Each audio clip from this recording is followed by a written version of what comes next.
வீட்டிலேயே சுக்கிரனே ஆட்சி பெற்றிருக்கிறதுனால இந்த ஜாதகனுக்கு இன்னும் 10 வருஷத்துக்கு யோகாலம். யாருமே அசைக்க முடியாது. யாரு என்ன உங்க ஜாதகமா? அட நீ ஒன்னப்பா, எல்லாம் இந்த நடேசம் பைய ஜாதகத்தை தான் பார்த்துட்டு இருக்கேன். கேட்டியில் என்ன சொன்னாருன்னு? பயலுக்கு 10 வருஷம் சுக்கிரன் ஆட்சியா.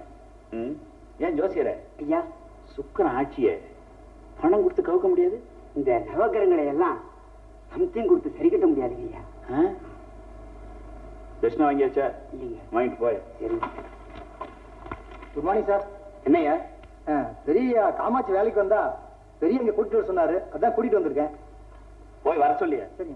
நின்றுட்டு இருக்கேன்.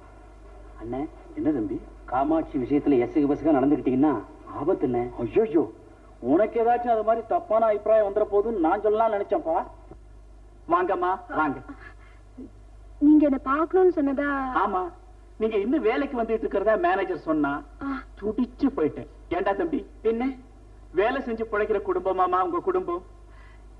இத ஊர்ல என்கிட்ட சொல்லி அழாத ஜனங்களே கிடையாது. ஜனங்கள்லாம் அழிறாங்களா? பின்ன அம்மா, நீங்க ஒண்ணும் செய்ய வேண்டாம். சேவனேன்னு ஏசி ரூம்ல உட்கார்ந்துகிட்டு பாட்டு கட்டிட்டு இருங்க. சாயங்காலம் சங்க அடிச்சதும் வீட்டுக்கு போயிடுங்க, அவ்வளவுதான். ஐயோ, அவருக்கு தெரிஞ்சா தோலை உரிச்சிடுவாரு. எப்படி தெரியும்? மீறி கேட்டா பங்களால வேலைன்னு சொல்லுங்க. அம்மா, உங்க புருஷனோட கௌரவத்தை நீங்க காப்பாத்த வேண்டாமா? நீங்க இப்படி தூக்கு போச்சுவ தூக்கிட்டு தெருவில் அலையிறத எவனாவது பத்திரிகாரன் பார்த்துட்டு போட்டோ எடுத்து போட்டுட்டான்னா தலைவருடைய மானம் என்ன ஆகும்? சந்தி சிரிக்கும். என்ன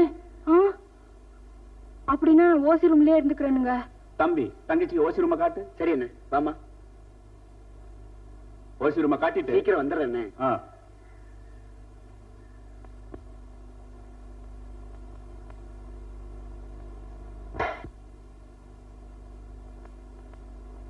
உங்களுக்கு ஏதாவது உதவி தேவைப்பட்டா குரல் கொடுக்கறேனுங்க. கதவுக்கு பக்கத்துல காலிங் பெல் இருக்கு, யூஸ் பண்ணுங்க. வரேன் தங்கச்சி. யாருப்பா அவங்க? இவரு என்னுடைய பால்ய சிநேகிதர். அவரு அவரோட சித்தப்பா. அதுக்கு என்னப்பா? ஒண்ணுமில்ல, இவங்க பசங்களுக்கு வேலை வேணுமா? நீங்க பார்த்து மனசு வச்சு முதலாளிட்டு சொல்லி வேலை வாங்கி கொடுத்தீங்கன்னா ஆளுக்கு 5000 ரூபாய் பணம் தரேன்னு சொல்றாங்க. முஸ்தபா, மாஸ்டர் ஆத்திரப்படாம இந்த உதவி செய்யணும். நாங்களும் சங்கத்துக்காக இவ்வளவு பாடுபடுறோம். ஐயா, உங்களுக்கு கொஞ்சமான அறிவு இருக்கா? எந்த அக்கிரமத்தை ஒழிக்கிறதுக்காக நாம சங்கம் வச்சிருக்கோமோ அதே அக்கிரமத்தை நாமளும் செஞ்சா அந்த குமாரசாமிக்கு நமக்கு என்ன வித்தியாசம்? எல்லாரோட நன்மைக்காக போராடதான் சங்கம் இருக்கே தவிர ஒவ்வொருத்தரோட சுயநலத்துக்காக இல்லை. அப்படிலாம் மாஸ்டர் தட்டி கழிய கூடாது. வேணும்னா கொஞ்சம் பந்த கூட்டியே வாங்கிக்கோங்க. பாருங்க, இதுக்கு மேல இந்த விஷயத்தை வற்புறுத்துனீங்க உங்களை சங்கத்துல இருந்து விலக்கிடுவேன். இல்ல சங்கத்தை கழிச்சிட்டு பரோட்டத்தை போடுவேன். யோ, உங்களுக்கு கொஞ்சமாவது அறிவு இருக்கா? ஐயா முஸ்தபா, நீ முன்ன பின்ன லஞ்சம் கொடுத்திருக்கியா? இப்படி கொடுத்தா சொந்த சம்சாரம் கூட உங்ககிட்ட வாங்க மாட்டாயா லஞ்சம்? பின்ன என்னங்க செய்யறது? யோ, எந்த தலைவனும் நேரடியா பணத்தை வாங்க மாட்டாயா. அப்புறம் எங்க மாதிரி ஆளுங்களுக்கு என்னையா வேலை? மாதிரியா எங்களுக்கு மாஸ்டருக்கு தனிப்பட்ட முறையில ஒப்பந்தம் இருக்கியா?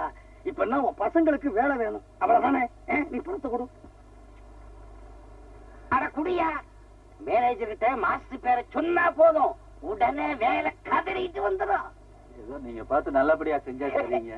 சரி, நீங்க போங்க, செய்யறோம். அடுத்த வாரத்துக்குள்ள உங்க காரியம் பணம் ஆயிடும். நீங்க போயிட்டோம்.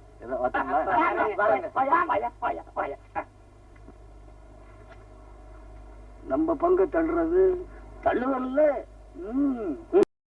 இன்னும் பல வீடியோக்களை காண சன் லைஃப் சேனலை சப்ஸ்கிரைப் பண்ணுங்க.